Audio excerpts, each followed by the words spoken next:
What's going on, everybody? It's Stock Picks by Tim here, and today I've got a Cleanspark video for you. First off, I'm going to show you a clip from the Bitcoin Miami conference featuring Zach Bradford. I'm also going to go over a recent article, and I'm going to look over Bitcoin and Cleanspark on the chart. So if you get anything useful out of this, make sure you like and subscribe. I put out daily videos. Let's roll that first clip talking about energy education and financial conversations. You know, the education has happened and things have progressed really well, but the rate structures, nobody knows how to price in that much power for that consistent of a load, because a lot of times when in the price structure, it's based on this variability and spiking. And the other thing that's happening too is, to your point, going into jurisdictions where the people running that power department, you know, are maybe 30 years behind the curve because these are cities that haven't been getting the right attention, right? There's infrastructure that has kind of been sitting idle and ready to go. And as you get into these, understanding how much technology has changed, that's where we're also seeing education, is teaching them how they can better control their loads, about demand response programs that don't exist in certain states that do exist in others and have become commonplace. So I think there's a lot of education that's coming. But the other thing that I think is really interesting is really the financial conversations. In the last 2 years, now Bitcoin miners are seen as really good anchor tenants to large-scale PPAs, whether that's solar or wind. I think that's a big part of this is the new infrastructure that has the opportunity to be built on the back of Bitcoin miners, and that's been a big education piece for us, because that's what we want to play a big role in, really educating them on the staying power of Bitcoin, and have some interesting conversations where suddenly difficulty is something that now power producers know something about, and they're trying to predict themselves. So I think we've come a really long way in just 2 years. But yeah, that financial component where we're seen as the credit-worthy backer to make new projects happen.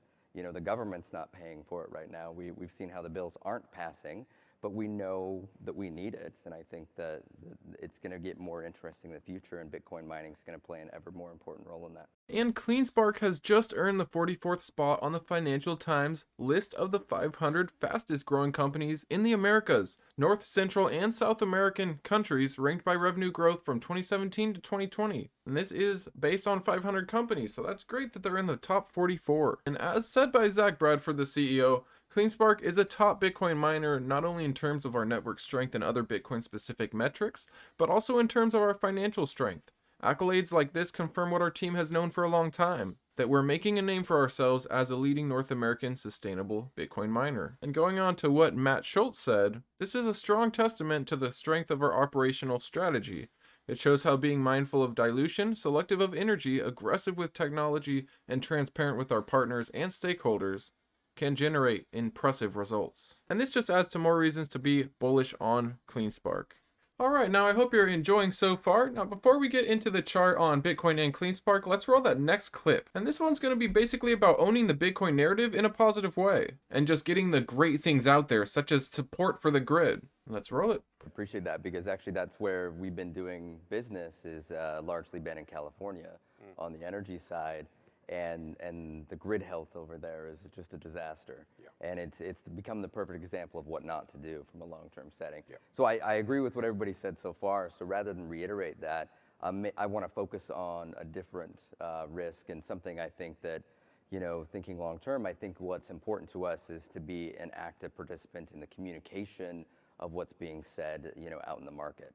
To make sure, we already know we need to be, good corporate citizens and citizens of the world and behave and all these things, but, making sure we're taking a very active role in communicating these benefits that we're talking about today. I think a lot of people, the narrative is, oh, consume, consume, consume power, but people don't realize the grid health benefits and things like that. So it's about owning the narrative in a positive way. We're seeing people throw, money at counterintuitive narratives, that are largely misleading. And, we, I think as a community, just need to do a better job, or, we can do a better job of further bonding together and making sure that message is really clear. Making sure, all the secondary social benefits of Bitcoin are also well known. And I think the more we can get that positive message out, for the unbanked and everything, that, a lot of people are here today to talk about in some of the other panels, but we just have to do a better job of getting the message out, because there's so many positive things, both on, at all levels, whether it's power, whether it's social, whatever it may be, that Bitcoin is doing. And I think as long as we take a very proactive role as an industry, I agree. I think the future is very, very bright with what we have ahead of us. Alright guys, now as for the chart, you'll actually notice, I wanted to have this up here for you, that Bitcoin and Cleanspark have a very similar chart structure in some ways, but not in all ways. For instance, we were respecting this upward trend line on both Bitcoin and Cleanspark. Bitcoin broke out of it, tried to form this kind of double bottom, breaking up to the upside, now trying to hold over the 200 EMA. And Cleanspark lately has been kind of in a downtrend, finding resistance here on this downward channel. As I've said in my previous video, look out for about $9 as a support level. It should be a pretty strong support. But on the even shorter term, watch out for this to break out of this channel and push higher and come and break up over the 300 MA. And if we do break out of this channel, we'll likely find this resistance point of $11, $11.10 or so. This was a previous resistance here, and it was pretty strong. And we didn't even use it at all on the way down, surprisingly. As for Bitcoin, look for this one to continue to hold the 200 EMA and start pushing higher and work its way back into this positive trend line. I think now's still a fantastic time to still average into both Cleanspark and Bitcoin. That's all I got for you today, guys. Just a quick update on Bitcoin and Cleanspark. Let me know what you think about either in the comments below. And don't forget to check out all the links in the description. Thanks so much for watching, and I'll see you next time.